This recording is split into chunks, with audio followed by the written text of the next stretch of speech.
And then now we've got UC Davis student Nick Doyen with a short piece on your move. Thank you.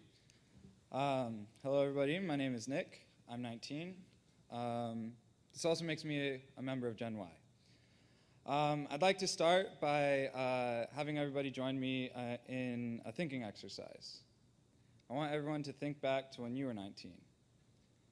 Being 19 is hard. There's a lot of expectation of us. We have to go to school and get good grades. We're expected to study abroad, to go on internships, and to join as many clubs as we can. And you know, the interesting thing is, these expectations, they're the same for every generation. Every generation, all 19-year-olds are expected to kind of do the same types of things. The only thing that changes from generation to generation is the problems that we face and how we decide to deal with them. Take world hunger, for instance. One generation's idea was, we'll just send them more food. One idea was, we'll make more food. Another one is, we'll change the genomics of rice or other staple foods in order to have them provide more nutrients. All these ideas, they work to solve the same problem. And yet, the problem still persists. So what does my generation do differently? Well, for starters,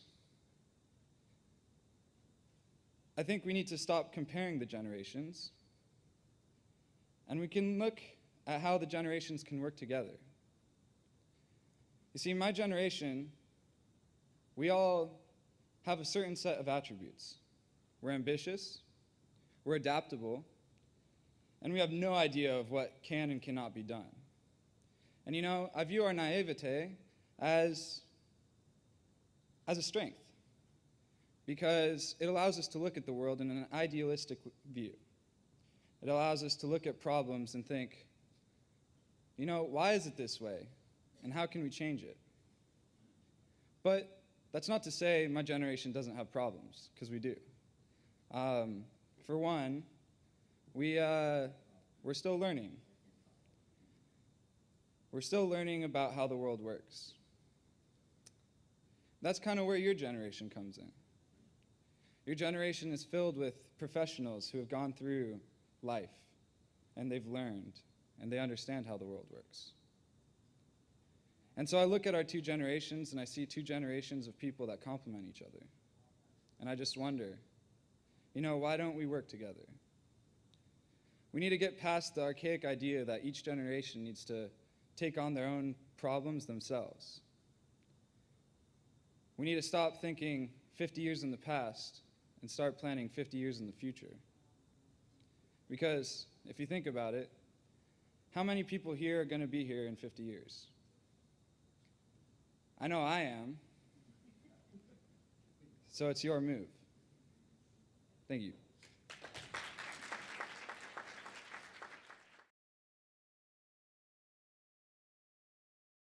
Bring up Heather to go and talk. Deliver Michael Moon, who was going to do the next soapbox. He unfortunately is unable to join us today. And so what we have instead is we've traded up to get Heather from Deloitte to share the insights with us. Thank you very much. And these are Michael Moon's words. They're graceful and beautiful, and I'm very pleased to be presenting them on his behalf today. So the power of conviction. T.S. Eliot once remarked, "Good poets copy, great poets steal." How many of our insights, our inventions, our innovations result from standing on the shoulders of giants? Some would argue all of them, and there's a fair case for that. It's difficult to imagine a grain futures exchange when you don't have an ox and a plow. So yes, we can't get to point Q without starting at point A and visiting at least most of the letters in between.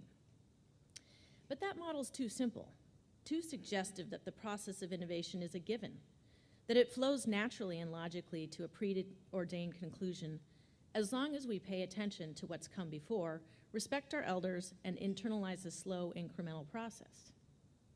But we live in Silicon Valley. We know better. We reject that slow approach in favor of the visionaries.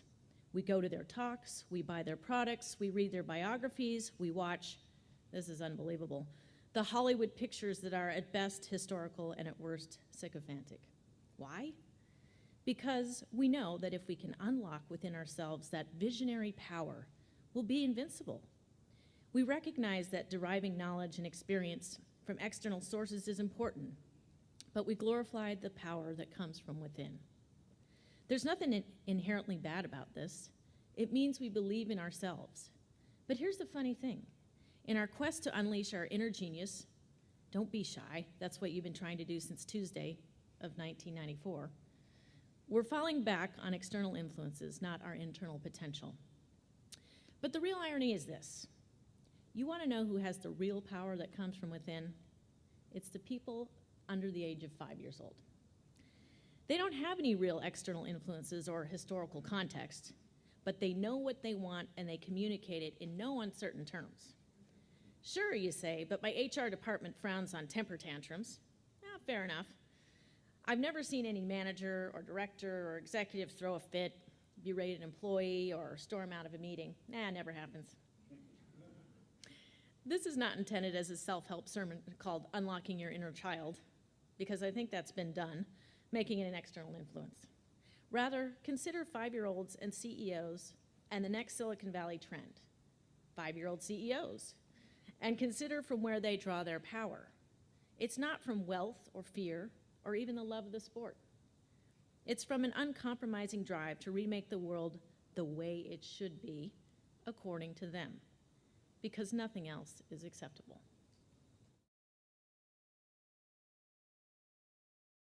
For that inspiring conversation. We now are pleased to present from the Tech Credit Union CEO Barbara Kamm on her piece about killing the walking dead. Please join me in welcoming her.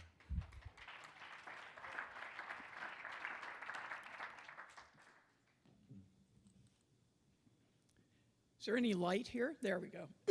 Now maybe I can read if I need to. We've been learning today about the power of technology and innovation, about the power of ourselves. What do we do with this power? I would argue that we should use this power to empower others. How many out there have seen The Walking Dead? Raise your hands. Let's see a show of hands. Oh, not as many as I would have expected. For those of you who aren't familiar with this very popular television series, imagine an apocalyptic world where a small band of survivors is battling a population of zombies. And now you're thinking, and what the heck does that have to do with power, envisioning power? Let me tell you a little story. I used to work with a boss who used his power like a hammer.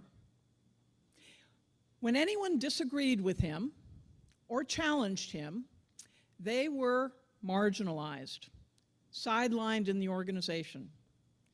These were good people. I had hired some of them. They were highly skilled at what they did. But eventually, many of them found their way to my office for some counseling and asking the question, what should I do? And my answer was, you can't fix this. You have become one of the walking dead. You need to find another job. Sounds harsh, doesn't it? But this was the reality of the culture that this particular individual had created with his power. He had basically shattered the vision of some very good employees, and he stood the risk of shattering the innovation within the organization. And we all know that you don't live very long if you're slowly but surely turning good people into zombies. So,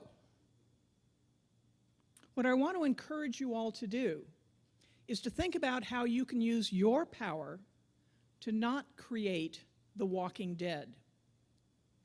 Think about this, that as leaders, one of our greatest powers is the ability to empower other people, to empower them to rise to their highest and best potential.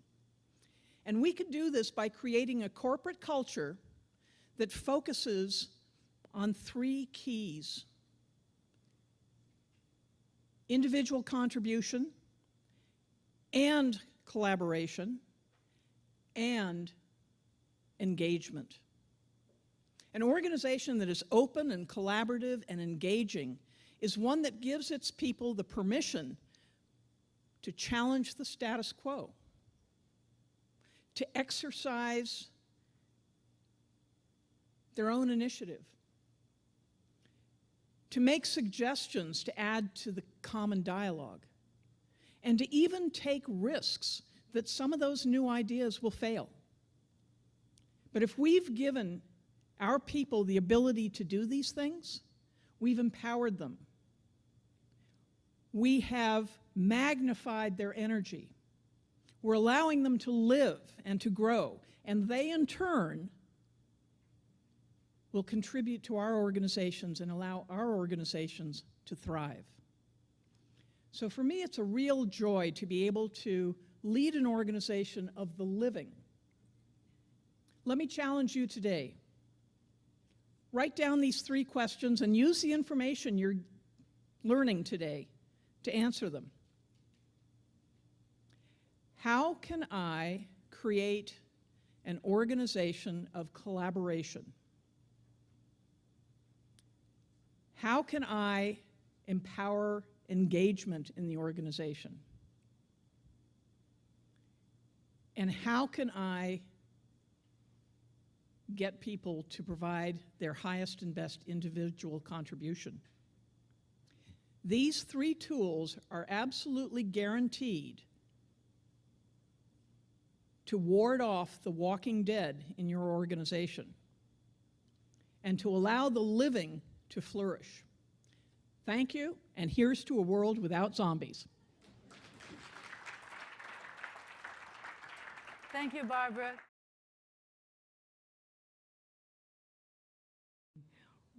This is like hearing 3 courses in one. Can we give them another hand, please? Avery, Lyford, and Victoria Livschitz are here and going to do a duet on the diversity and the power of diversity here, and they're going to do it from 2 soapboxes. You might wonder why I'm on. It's because we're doing an unexpected sharing of microphones at this point. So let me introduce the 2 of you, Victoria and Avery. I look forward to hearing this. Thank you. You know, diversity is one of those things that you really don't have a choice about. You don't have a choice about diversity. The choice that you have is, do you want to master diversity and make it a tool to help you, or do you want to be mastered by diversity? So what we're going to talk about, you know, Victoria and I have worked together for 2 years on a company called Qubell. And the interesting thing is, if you looked at the 2 of us and our backgrounds, it wouldn't be obvious how this would all work. And let me quickly sketch my background, and then Victoria will sketch hers, and I'll give you a sense of kind of the diversity that she and I bring to the table. I was born a native New Yorker, son of the American Revolution. I sold cookware door to door between high school and college, did market research surveys in college for a summer job, studied engineering, yes, but then also studied religion studies and East Asian studies. It gives you paints a picture, right? Now Victoria will share a little bit of her background. So let's see. I lived in 3 countries. I was born in Ukraine, grew up in Lithuania, and then spent the last couple of decades in this country. At various times, I used to speak 4 different languages. I went to 5 different schools, also in 3 different countries. I've transitioned from my early education as a theoretical mathematician towards computer science, and then practical and pragmatic software engineering, and then entrepreneurship, and now executive career. And for the better part of my corporate phase, I was on average probably about 15 to 20 years younger than most of the people that I worked with. And from the day I left the corporate world and started my first company, I am on average about 15 to 20 years older than most of the people that I work with, at least in my company. And that certainly have given me, over the years, just incredible pleasure or working with all kinds of people and being out of my comfort zone, which is where I'm actually most comfortable in And Avery and I, history of our relationship, we've met about 2 years ago, and we had lunch. And in the course of that lunch, some chemistry just sparkled. And the root of that chemistry was that we were passionate about the same sort of problems, but we were coming at it from completely different viewpoints. And that pleasure of dueling or debating or co-innovating with somebody who shares the same values and wants to get at the same things, but comes at it from different angles, that to me is the essence of diversity. Yeah, one of the things that's interesting is, by the way, one of the things Victoria didn't mention because she's very modest is she was actually the Lithuanian national chess champion. So when you talk about dueling with Victoria, I always think, well, if I'm playing, I've really got to kind of think before I speak. As I think about diversity and some of my experiences, there are three things that I think of. Is one, how can I use diversity to help frame problems in interesting ways? And often reframing can give you a whole new approach to a problem. A great example of that, is you all know the company Staples, right? Huge business. The founder of Staples came from the grocery store industry. And if you look at Staples, it is actually a grocery store for stationery. You still get a grocery cart, you push it around the place. That's an example of reframing, of taking the paradigm of one industry and applying it to another. You can do that across disciplines as well. A second really powerful tool from the toolkit of diversity is the problem that different disciplines have different tools by which to solve problems in the way they think and approach problems. And that, again, can give you great breakthroughs. And some examples of that are, like the iPhone. And if you know Microsoft Connect, do you know Microsoft Connect, where it can detect your movement as part of the game?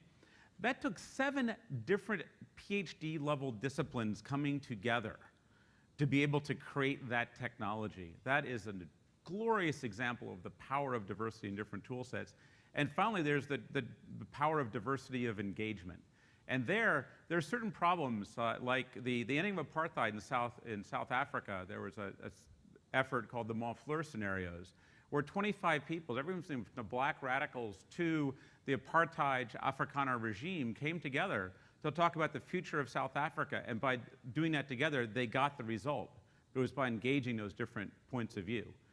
So those are some of the tools and things that I find really interesting about how to use diversity. Well, I'll try to make it relevant to something that I've experienced personally. A few years ago, I was running my first company, Grid Dynamics. And we were coming at the interesting stage. We were maybe about 100 people, maybe about $10 million in revenue. We kind of crossed the first threshold of, are we going to make it? Are we going to be relevant? We kind of succeeded as a startup. And now we needed to become successful as a growth company. And I was facing significant challenge figuring out how to do that. And I figured out that I had 2 fundamental problems. Number one, company was structured as what I call a spider company. And a spider company is essentially a system organization that works around essentially one person, a principal, which in this case was me. I was the founder, I was the owner, I was CEO. It was a great position to be in. But the entire company kind of worked as my extension. And there is a limit to how far a company like that can go. And the organizational model around this was tribal. And in order to scale and grow and work successfully in the global community, we needed to be able to attract talent from the outside, have people come in and be successful from different backgrounds and different viewpoints. And we were repelling people who have not really grown with the company. So I needed to do something about this. And I took a set of steps that essentially engineered diversity in. And the first step was to show one success story of somebody who came to the company from the outside, took the principal position, made it his own, and be successful. And I was able to do that by bringing a remarkable person in the role of the CTO, a very, very important role for an engineering company. And once he was successful, then we were able to bring on board people in the new functions that company have not had before, and hence that was not controversial. So we brought the COO and the CFO and build out sales organization with the newcomers. And then we got enough critical mass, and we started to hire from the outside people in the field and the engineering.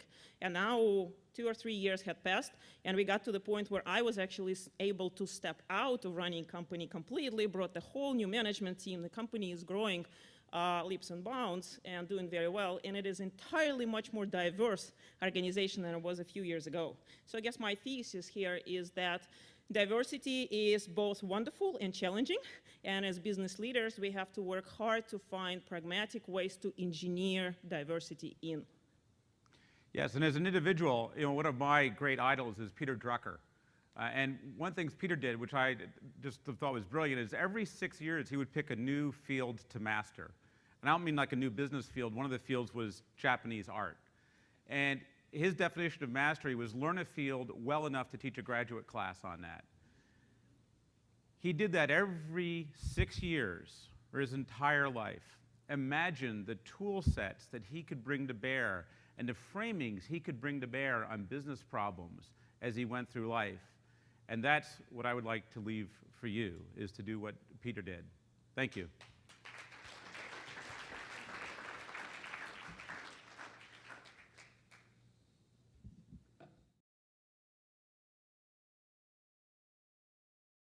And now I'd like to welcome Sir Alan Collins up for a couple of his observations and thoughts. Please join me in welcoming Sir Alan up to the other soapbox.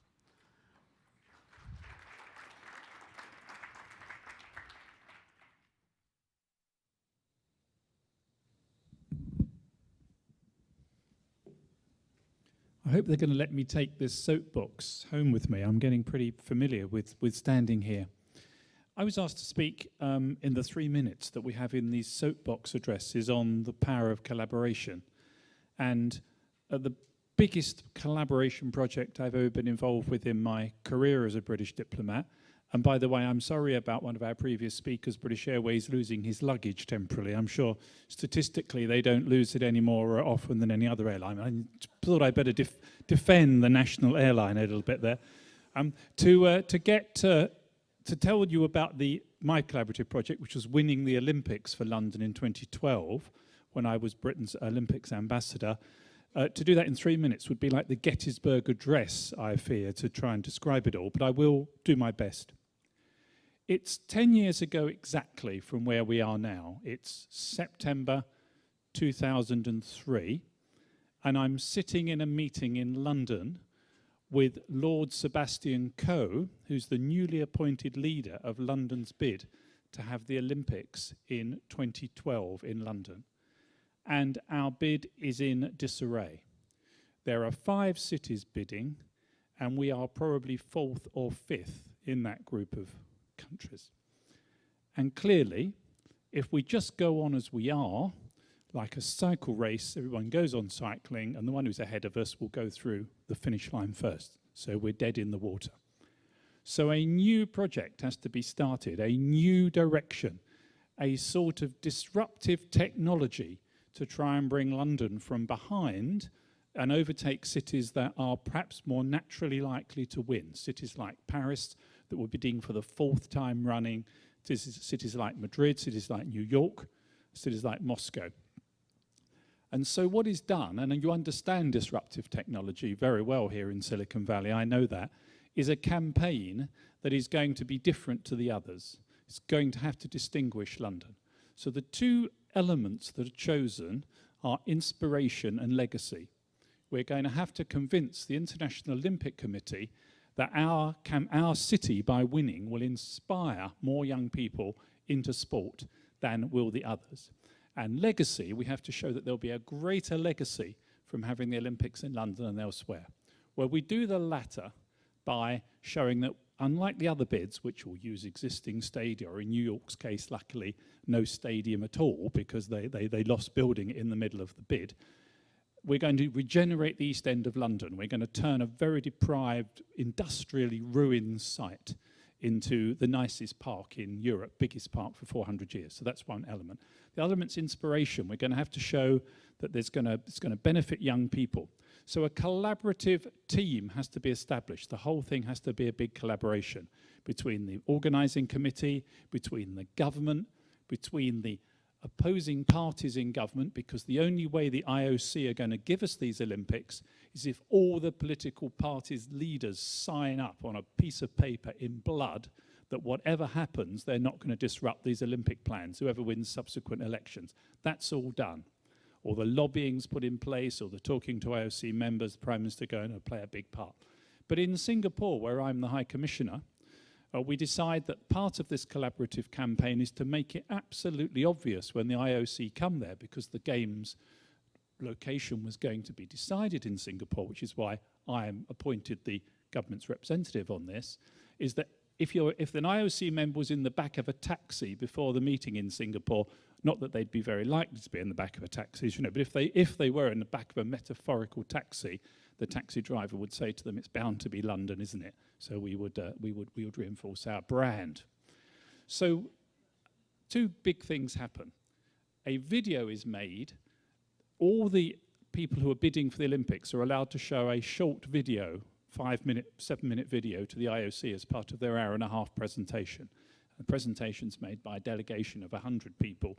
They all wear the smart suits in the different colours of the countries. The other 4 cities make fantastic travelogues.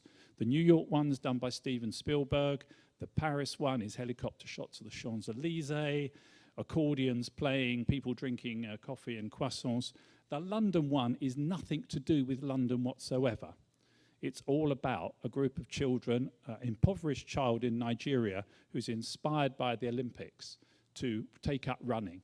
First shot shows him as a young, ragged boy in a holy vest, but wearing one of these little coloured bands on his wrist. And it runs right through to the last shot, where this muscled, tattooed athlete is on the starting blocks at the Olympics, and lo and behold, it cuts down, and on his wrist is the same band, not a dry in the house.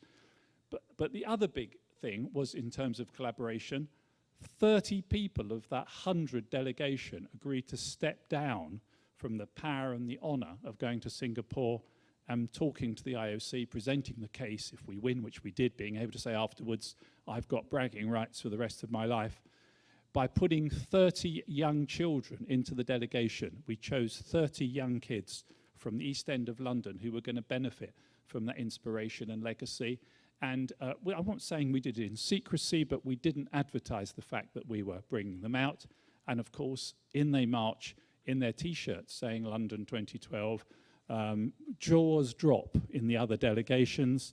They sit with our delegation, and when Seb Coe gets to the part where he says, these games will benefit the young people of London when it regenerates, could you please stand up and wave to the IOC? These 30 tots stand up and wave. Again, not a dry eye in the house.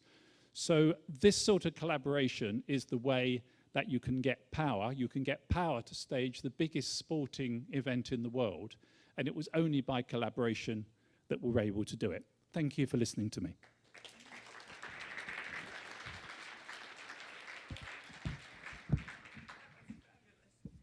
That's the kind of story that makes